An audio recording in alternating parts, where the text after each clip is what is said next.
బద్ధాంజలి ప్రవిరసం నిజశీర్షదేశాః శ్రీవేంకటాచలపతే తవ సుప్రభాతం. ఈ శ్లోకంలో అన్ని దిక్కుల నుండి దిక్పాలురందరూ శ్రీవేంకటేశ్వరుని సేవ చెయ్యడానికి సుప్రభాత సమయంలో వచ్చి నిలబడేటటువంటి విశేషాన్ని వర్ణిస్తున్నారు. ఈశాన్య దిక్కు నుండి సాక్షాత్ పరమశివుడు బయలుదేరి వచ్చాడు.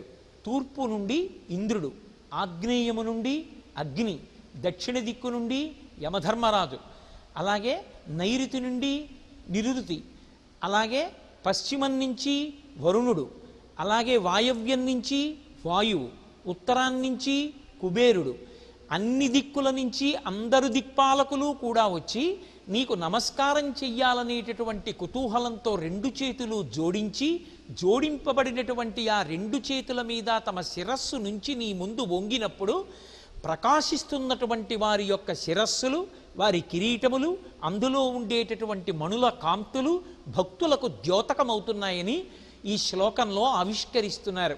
అంటే స్వామికి శుభోదయం అవ్వాలని పలకడం కోసం, సుప్రభాతం పాడడం కోసం, స్వామి సుప్రభాత సమయంలో నిద్రలేచి బయటికి వచ్చినప్పుడు ఆయన యొక్క అందచందాల్ని చూసి తరించడం కోసం, ఆ సుప్రభాత వేళలో మొట్టమొదట ఆయన పాదముల మీద 4 పువ్వులుంచి తరించాలనేటటువంటి కోరికతో అన్ని దిక్కుల నుండి దిక్పాలురే వచ్చి నమస్కరిస్తూ తమ యొక్క శిరస్సులను వంచి శిరస్సుల యొక్క ఊర్ధ్వభాగముల యందు కాంతులు భక్తులు దర్శించడానికి వీలుగా నిలబడి ఉన్నారు. అంటే సుప్రభాత సమయంలో సప్తర్షి మండలం దగ్గర నుండి, నారదాదుల నుండి, అష్టదిక్పాలుల నుండి, బ్రహ్మ, ఇంద్రుడు, సనకసనందనాది పరమభక్తుల నుండి అందరూ వచ్చి ఆలయ ప్రాంగణంలో నిలబడి ఉంటారు.